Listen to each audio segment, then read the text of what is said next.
നമ്മുടെ പൂർവികർ, അതായത് നമ്മുടെ പ്രിയപ്പെട്ട ആളുകൾ മരണപ്പെട്ടു പോയി കഴിയുമ്പോൾ നമ്മൾ എന്ത് ചെയ്യും? അവർക്ക് വേണ്ടി കർമ്മം ചെയ്യും. അതേപോലെ വാവ് ഒക്കെ വരുന്ന സമയത്ത് നമ്മൾ എന്ത് ചെയ്യും? ബലിയിടാറുണ്ട് അല്ലേ? ചില ആളുകളൊക്കെ പറയാറുണ്ട് മരണപ്പെട്ട് കഴിഞ്ഞാൽ അവർക്ക് വേറെ ലോകം, പിന്നെ അവരുമായിട്ട് നമുക്കൊരു ബന്ധമില്ല, അങ്ങനെയൊക്കെ ചില ആളുകൾ പറയാറുണ്ട്. പക്ഷേ നമ്മളുടെ അങ്ങോട്ടുള്ള ജീവിതത്തിന് ഇത്തരം ആളുകളുടെ ബ്ലെസ്സിങ് ആവശ്യമാണ്.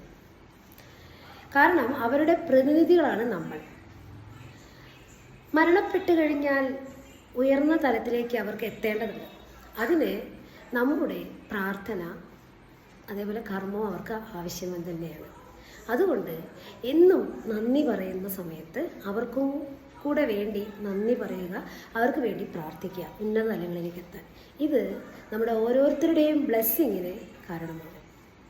നമ്മുടെ ജീവിതയാത്രയ്ക്ക് ഇത് വളരെയധികം സഹായകമായി തീരുകയും ചെയ്യും. അവരുടെ ബ്ലെസ്സിങ് ഉണ്ടെങ്കിൽ ഉയർന്ന ജീവിതത്തിൽ ഉയർന്ന പടിയിലേക്ക് നമുക്കും എത്താൻ കഴിയും.